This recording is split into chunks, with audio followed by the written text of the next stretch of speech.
আমি কুমিল্লা থাকি। মধ্যবিত্ত পরিবারের মেয়ে আমি। আমার বয়স যখন 10 বছর তখন আমার বাবা মারা যায়।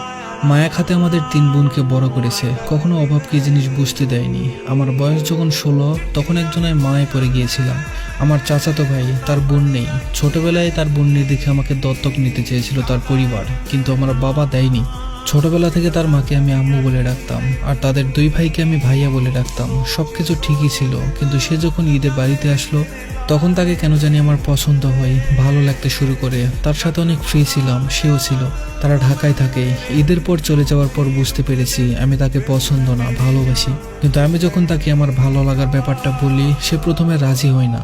তার রাজি না হতে আমার খুব খারাপ লেগেছিল, মন খারাপ করে বসে থাকতাম।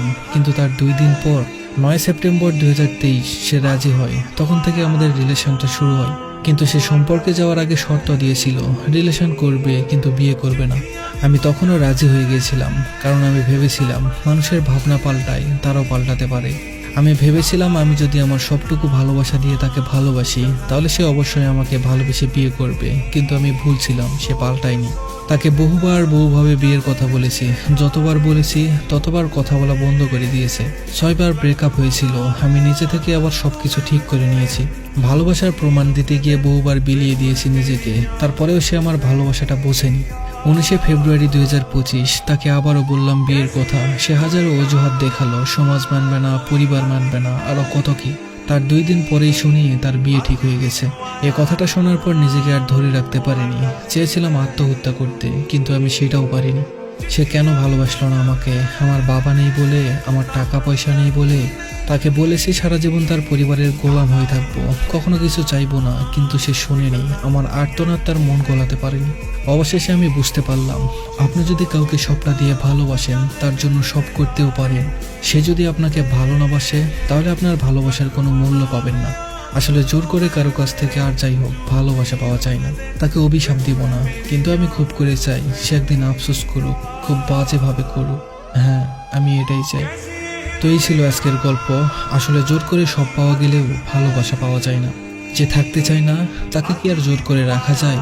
ওই যে একটা কথা আছে না, যে ভালোবাসতে জানে তার কপালে ভালোবাসা জোটে না, আর যে ভালোবাসতে জানে না তার জীবনে ভালোবাসার অভাব হয় না। আমি এজন্যই সবাইকে বারবার বলি, জীবনে যাই করেন কাউকে ভালোবাসতে যাবেন না। আপনি বাবা মা ভাই বোন সবাইকে হারিয়ে থাকতে পারবেন, কিন্তু ভালোবেসে যদি ঠকে যান, তাহলে আপনার বেঁচে থাকাকে কষ্টকর বলে মনে হবে। আর কাউকে হারিয়েছেন এর মানে এই নয় যে আপনি হেরে গেছেন বা আপনার ভাগ্যটাই খারাপ। আসলে আপনার জীবন থেকে ভুল মানুষ চলে গিয়েছে, সঠিক মানুষ আপনার জীবনে নিয়ে আসার জন্য। যে মানুষটাকে আপনার জন্য বানানো হয়নি, আপনি যতই তাকে ভালোবাসেন, যতই সোনার শিকল দিয়ে বেঁধে রাখেন, দিন শেষে সে আপনার জীবন থেকে চলে যাবে। আর যাকে আপনার জন্য বানানো হয়েছে, যে মানুষটা আপনার, সে যতই দূরে থাকুক আপনার কাছে তাকে আসতেই হবে।